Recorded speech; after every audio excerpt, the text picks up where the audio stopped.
I'm Petruskevich. I'm McAnaul. And we did Chapter 7, High School and Youth Sports. We're also part of the Buccaneers team. Chapter summary, the history speaks about sports in the 1800s and 1900s, and also how public and private schools factored into that. The governance speaks about associations that are affiliated with sports at these levels, which include National Federation of High Schools Associations, state associations, and National Youth League operations. The careers you could also pursue in these areas, which include youth level to high school level, athletic directors, coaches, trainers, officials. Also, evaluations, which include evaluating equipment, evaluating practices, and also coaches. Finances, what finances are involved at these levels, which include nonprofit organizations, school districts, and cutting sports at these levels. Marketing includes ESPN airing high school sports and youth sports such as Little League World Series, and also the Disney Wide World of Sports Complex, which hosts many events. Ethics, such as drug testing, gender equality, and also the legal aspects at these levels, which include enforcing the school's code of conducts and the participation rules at these levels. Going on the history, school athletics in the 19th century, urbanization created the want for kids to get together and participate in sports. Immigration from Europe popularized baseball amongst youth. Private schools were the first to... I don't know why I'm laughing. Just because there's no one in here. Private schools were the first schools to offer organized sports in high school. And the first school was Round Hill School, which is in Massachusetts. There was little organization oversight, so it was ran by the majority of the children in the school. And Charles Beck was actually the first PE teacher, and he taught at Round Hill School. The type of play was intramural sports play, so they didn't really play kids from other schools, they just played each other. The Gunnery School in Connecticut was the first to compete in outdoor competition in 1859, and they required students to participate in baseball if they attended their school. St. Paul's School in New Hampshire was the first to hire an official coach just particularly for athletics in 1878. And Phillips Exeter Academy in New Hampshire was the first to appoint an athletic director to head all the sporting events in 1895. And public schools struggled along the lines of participating in high school sports, but the state of New York required playgrounds in the late 1800s to get kids more involved. And citywide baseball tournaments were held in Boston and Illinois in the 1890s to promote athletics. Schools in the 20th century, progressive movement was a way to prepare children for modern life.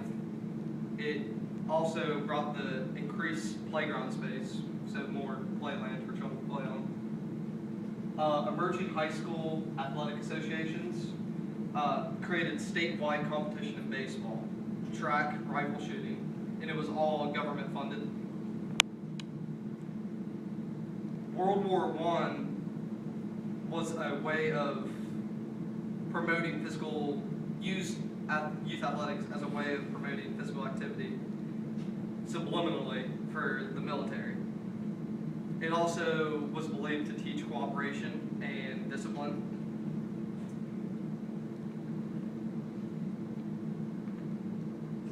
Non-school youth sports organizations, such as the YMCA, Young Men's Christian Association, was founded by George Williams in England in 1844, and it was brought to the U.S. in 1851.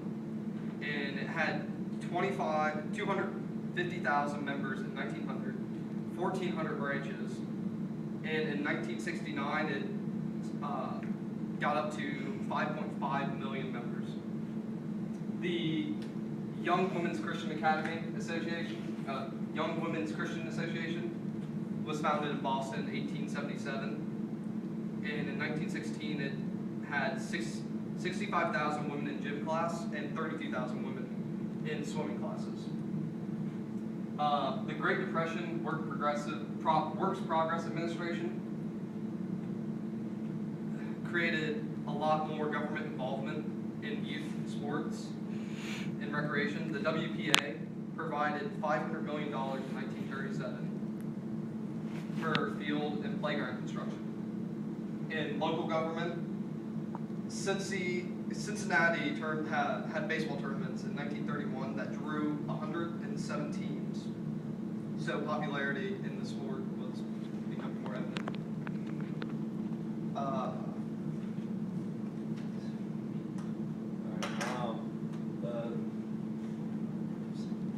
The NFHS, the headquarters are in Indianapolis, and they coordinate student activities nationally, including music, debate, theater, and student council.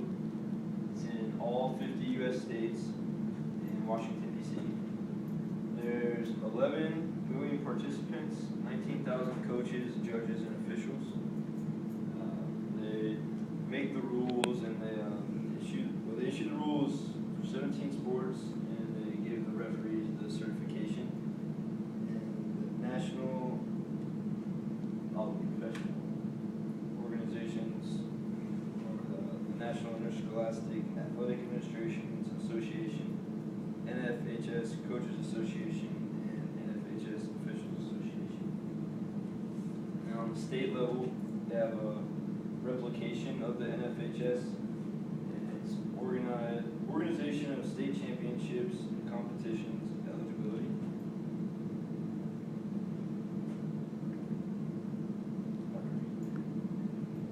National Youth League organizations,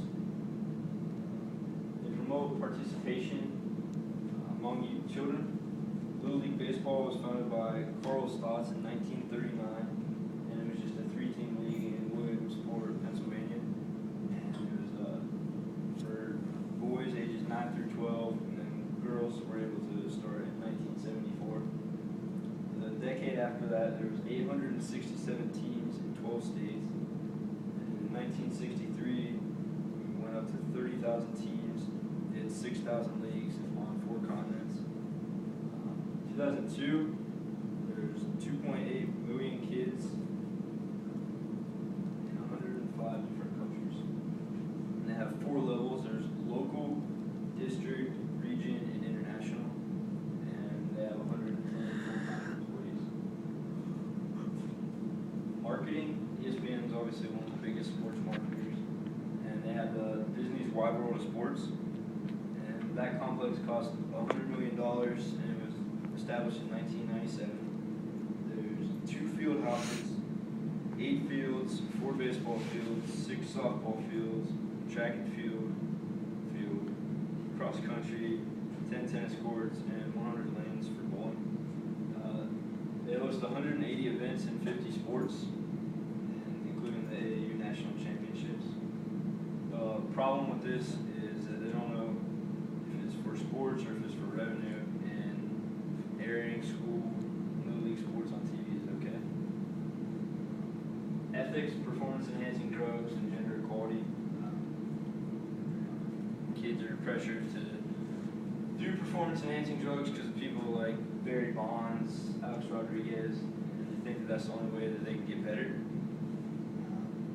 Professional athletes are the role models, and they feel that they need to do that to get an athletic advantage.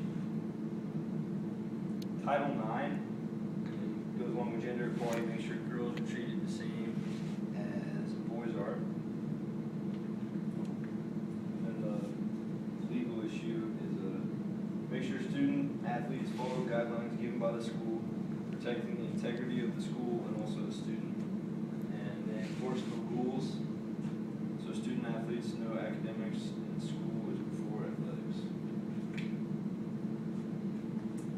Career implications. I aspire to be a high school or collegiate athletic director. So it taught me the importance of enforcing the school's code of conduct, and